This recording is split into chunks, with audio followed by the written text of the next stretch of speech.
When I first learned about AliExpress, I was a little bit hesitant to buy something off it because it just seemed a little bit sketchy. But after finding one really unique product that I couldn't seem to find anywhere else and at a really good price, I finally decided to try it out. I made an account, bought the product, and yes, I received it.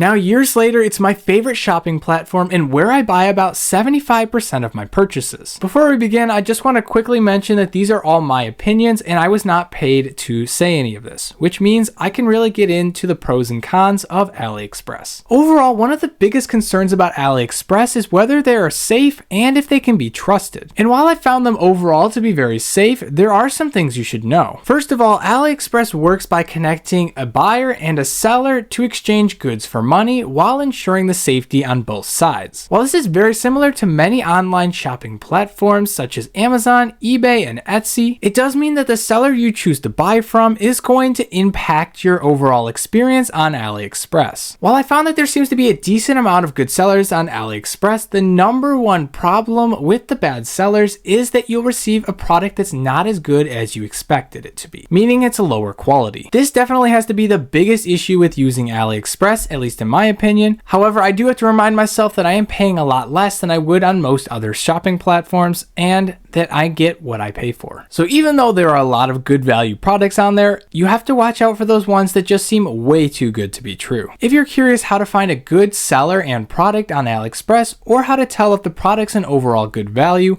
I'll be making a video on this and leave the link in the description and at the end of this video so you can check it out. When it comes down to the safety of entering things in AliExpress like your credit card number, I personally had mine in there for 3 years and have never had it stolen or unexpectedly used over that time frame. It's to the point where I even have my debit card saved in AliExpress. The last thing I just wanted to quickly mention about AliExpress is that it is based in China. When it comes to the customer service you can expect to receive on AliExpress, it's definitely pretty good. You can't expect anything near the level of Amazon where they'll just let you return anything for any issue. But overall, they do a good job of protecting their buyers from their shadier sellers.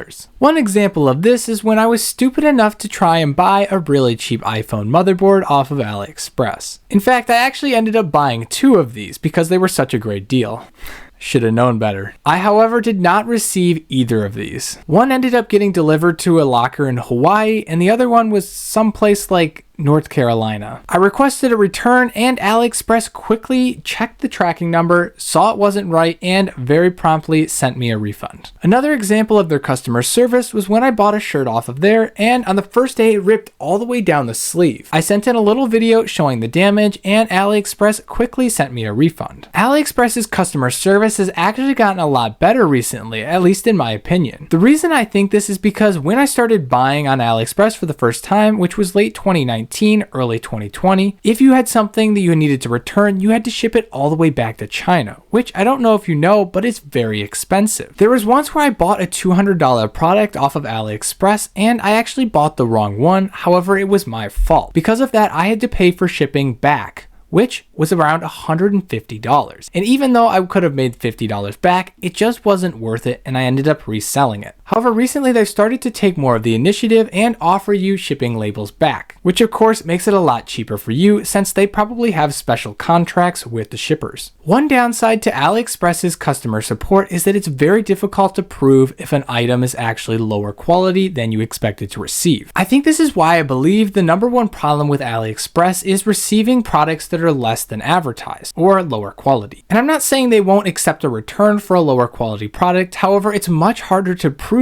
that it's lower quality than expected. And to be fair to them, most of the products that I find to be just unacceptable quality wise are ones that were much lower than all of the other products, and I honestly should have just known better. For example, I've learned that a good quality poster on AliExpress costs around $10 to $12, and when I found one for $5, I bought it and then was surprised that the quality was just absolutely atrocious. Honestly, it looked cool, but I should have known better. My number one suggestion for getting the best customer support on AliExpress is to make a video of you unboxing the product. This will pretty much guarantee you a refund if something is broken or not as expected, at least upon arrival. Once you've bought more things off of AliExpress and built up more credibility as a buyer, you don't have to worry as much about this. However, right when you're starting off, they want to make sure you're not trying to scam their seller. Another downside to AliExpress that's recently gotten a lot better is their shipping time. The reason shipping times are they're so long overall is because many of the products are coming directly from China, which in my case means they have to ship it across the entire world. Back when I started my AliExpress account back in late 2019, it took an average of probably 2 months to receive them. And while you still may need to wait around a month to receive some products, they've now added a lot of products to their 2-week guaranteed shipping. In fact, just over the last couple months, it went from 15-day shipping to 14-day shipping to 13 guaranteed day shipping, showing they're making very good progress on this, which is good to see. And while that's still nowhere near something like Amazon with their 2-day prime shipping, and in some cases even 1 or overnight, that's still pretty good when you consider the product is probably coming from China, and at such an affordable price as well. So speaking of the low prices, why are they so cheap? Well, like I've mentioned, it's because many of these products are coming directly from China. This means a lot of the sellers are either the manufacturer or closely related and working with the manufacturers. This reduces the cost of warehouse storage and makes it easy for them to make product on demand. Another reason it's so good is because shipping from China is actually incredibly cheap. So while you find yourself looking at a $3 product on AliExpress, wondering how they can even afford to ship it, yet alone make a profit, just know that they don't have to pay nearly as much in shipping as you think they do. The last reason I believe AliExpress is able to offer products for such a low cost is because they really don't do any kind of formal advertising. The way AliExpress markets itself is through word of mouth, meaning if they give their current customers a good experience, they'll be likely to tell their friends and families about AliExpress. This is a win-win scenario where if they keep their prices low and give you a good experience, you will spread the word of their business for them, which of course helps them keep their prices very low. In fact, I didn't know what AliExpress was until I saw a YouTube video where someone had purchased something off of it, and here I am spreading AliExpress's word onto you. Overall, AliExpress is an amazing place you can shop for very unique products at incredibly affordable prices. And as long as you know what you're doing and know how to avoid the scams and find the best value products, you can really get the best bang for your buck.